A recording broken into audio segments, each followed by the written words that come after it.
Hi and welcome to another Tips from the Hips, the best woodworking tips and hips on the internet, in my opinion.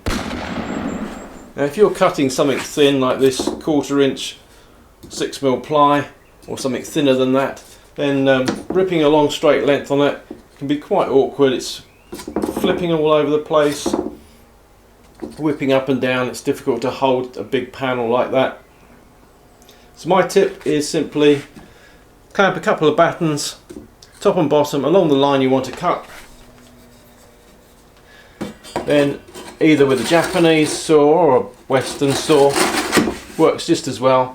Saw along there. The battens help guide the saw so you don't have to worry about that, and they also provide something nice and firm to hold your workpiece with.